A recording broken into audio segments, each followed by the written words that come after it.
¿Qué es el ultrasonido y por qué se utiliza? Como hemos dicho, tanto el sonido audible como el ultrasonido son ondas de presión. La diferencia que hay entre ellos es que vibran en rangos de frecuencia diferentes.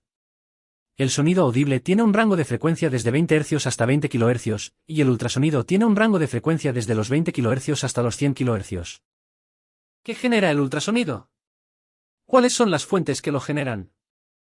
La inspección por ultrasonido acústico es una técnica clave para la detección temprana de problemas en una planta industrial.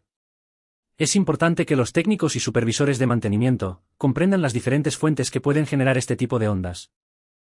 Esta situación puede generar cuantiosas pérdidas económicas debido a paradas en la producción, pérdidas por el aumento de costes de los gases que se pierden, sobrecostes por compresores de aire comprimido. Además de las posibles pérdidas económicas, una fuga de gas puede causar daños más importantes como son afectar a corto y largo plazo en la salud de las personas que trabajan en ese ambiente, incluso perder la vida por una explosión. Tampoco debemos menospreciar el daño que se produce en el medio ambiente por la expulsión innecesaria de gases perjudiciales a la atmósfera. El cumplimiento normativo en prevención de riesgos laborales en este sentido y el cumplimiento de las normativas de protección al medio ambiente es responsabilidad del técnico de mantenimiento preventivo. Cuando el aire o el gas escapan a través de una fuga, generan una onda de sonido a alta frecuencia, que puede ser detectada por un detector ultrasónico. La señal acústica creada por la fuga depende de múltiples factores. Entre otros: la temperatura, la presión, el tipo de aire comprimido, la densidad del gas, el tamaño del orificio, la forma del orificio, el tipo de material del tubo, el diámetro del tubo, el caudal de la fuga, etc., pueden alterar la firma del sonido. Pero, para simplificar el análisis nos centraremos en parámetros que podemos estimar en campo.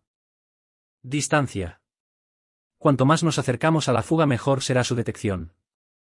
Y, así, aquí, tenemos que tener en cuenta que la intensidad es inversamente proporcional al cuadrado de la distancia al centro donde se originan.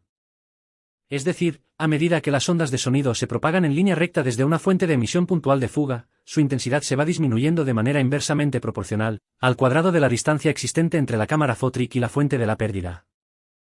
La presión. Una presión más alta crea un sonido más fuerte cuando se produce una fuga.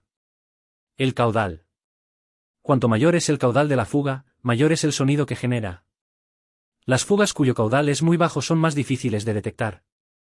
Estos tres conceptos son muy importantes a la hora de buscar fugas: distancia, presión y caudal.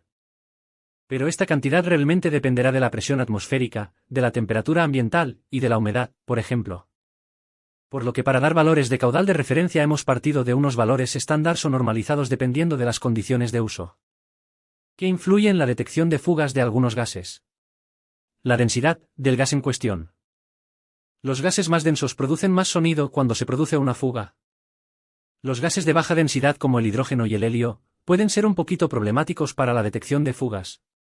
El metano, el neón y el amoníaco también tienen más dificultad de detección de fugas, pero menos que los dos anteriores. En la escala media tenemos gases como el nitrógeno, oxígeno, argón, dióxido de carbono, óxido nítrico, óxido nitroso. Y los gases mejores para la detección de fugas son el propano, dióxido de azufre y cloro.